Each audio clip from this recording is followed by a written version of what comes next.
1 2 3 को कैसे हम लोग यूज करेंगे, नंबर्स को कैसे यूज करेंगे टेंस के लिए।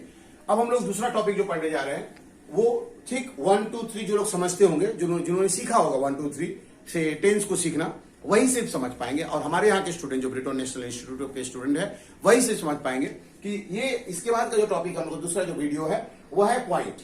अब यहाँ पर देखिए पॉइंट दिया हुआ, ध्यान से आप देखिए ये पॉइंट दिया हुआ। आज के बाद इस पॉइंट को हम लोग पॉइंट के अलावा और भी कुछ कहेंगे। हम लोग आज तक पॉइंट को इंग्लिश में पॉइंट बोलते थे या इंग्लिश में कहते थे फुल स्टॉप, मैथ के जुबान में इसको कहते थे डेसिमल और कंप्यूटर के जुबान में इसको कहते थे डॉट, yahoo.com, gmail.com। लेकिन आज इस पॉइंट को हम लोग एक नया आयाम देंगे, एक नया नाम देंगे। वो ये कि जहां पर भी पॉइंट दिया रहेगा आप समझ जाओगे उस पॉइंट का मतलब होता है 2।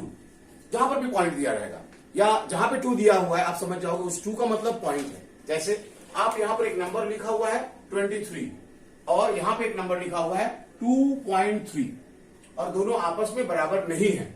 आप लोग जो लोग मैथ से थोड़ा सा भी लगाव रखते हैं, मैथ से थोड़ा सा भी चाहत रखते हैं, वो लोग समझेंगे 23 नॉट इक्वल टू 2.3 जो लोग समझते हैं। और जो थोड़ा बहुत नहीं भी जानते हैं वो तो समझ जाएंगे जो दोनों में थोड़ा थोड़ा फर्क है, जरूर उतना ही फर्क है। जैसे चिंता और चीता में, चिंता लिखेंगे तो बिंदी देना पड़ेगा, चीता देंगे तो बिंदी नहीं देना पड़ेगा।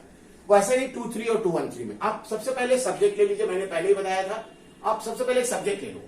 सब्जेक्ट लेने के बाद 2 का वैल्यू क्या है मैंने बताया इसके पहले के वीडियो में कि 2 का मतलब होता है हैव और हैज। तो मैंने यहां पर हैव लिख दिया और यहां पर भी 2 लिखा हुआ, यहां पर भी हैव लिख दिया।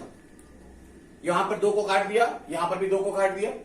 3 का मतलब होता है मेन वर्ब, मैंने यहां लिखा गो और हैव से बात किया तो हैव कहता है कि मैं जहां रहूंगा मेरे बगल वाले को थर्ड फॉर्म करना पड़ेगा, तो गो का थर्ड फॉर्म होता है गॉन, तो मैंने इसको भी काट दिया। लेकिन जब यहां पे आते हैं तो मान चलता है 2 के बाद में पॉइंट दिया हुआ और अभी भी मान चला कि पॉइंट का मतलब होता है 2, तो हम लोग यहां पर हैव के बाद 2 लिखेंगे और जब 2 लिखेंगे तो 3 का वैल्यू गो होता है तो यहां पे गो लिखेंगे। कहने का मतलब ये कि 2 के बाद वर्ब का हमेशा फर्स्ट फॉर्म होगा। जब 2 लिखा रहेगा, हम लोग बचपन में पढ़ चुके हैं, 2 जहां भी रहता है 2 के बाद में जो वर्ब आता है वो हमेशा फर्स्ट फॉर्म में लिखा रहता है। तो मैंने यहां चाहा कि हैव के बाद गो को भी गॉन कर दे, लेकिन नहीं कर पा रहे क्योंकि वहां 2 दिया हुआ है और 2 देने के बाद जो वर्ब होता है उसको इंग्लिश में इन्फिनेटिव वर्ब कहते हैं या तो उसको इन्फिनेटिव कहते हैं। तो अब दोनों सेंटेंस का स्ट्रक्चर भी बदल गया क्योंकि आपका नंबर्स बदल गए हैं। तो यू हैव गॉन जिसका मतलब होता है तुम चले गए हो या तुम गए हो या तुम जा चुके हो, और यू हैव टू गो का मतलब होता है तुम्हें जाना है या तुम्हें जाना पड़ता है। तो दो हिंदी होगा, यू हैव टू गो तुम्हें जाना है या तुम्हें जाना पड़ता है। मुझे पढ़ना है आई हैव टू रीड, मुझे पढ़ना पड़ता है आई हैव टू रीड। इसका मतलब आपको इसी के बेस पर एक नंबर में आपको लिखना पड़ेगा 1.3। इसका मतलब 1.3 और 1.3 भी आपस में बराबर नहीं है। तो आपको क्या करना होगा, सबसे पहले एक सब्जेक्ट लिखेंगे ऐसा करके। सब्जेक्ट लिखने के बाद 1 से पूछेंगे एज इट इज, 1 का मतलब इज ए मार, यहां पर भी 1 का मतलब इज ए मार, लेकिन यहां पर 3 लिखा हुआ, 3 का मतलब मेन वर्ब कोई भी लिखेंगे तो आर कहता है मेरे बगल वाले को आईएनजी करना पड़ेगा। You are going, you are coming, you are playing, you are eating. और यहां पे पॉइंट दिया हुआ, इसका मतलब पॉइंट के लिए 2 लिखेंगे आप और यहां पर लिखेंगे 3 के लिए गो।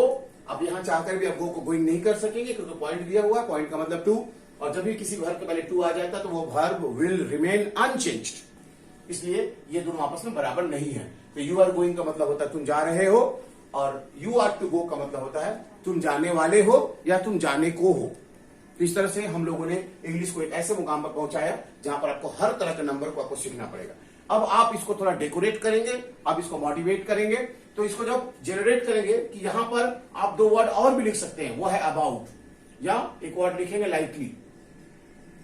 तो यहां पे टू बी के और टू के पहले 2 वर्ड लिख सकते हैं adverb, you are to go या you are about to go या you are likely to go, मतलब तुम जाने वाले हो या तुम जाने को हो या तुम जाने ही वाले हो।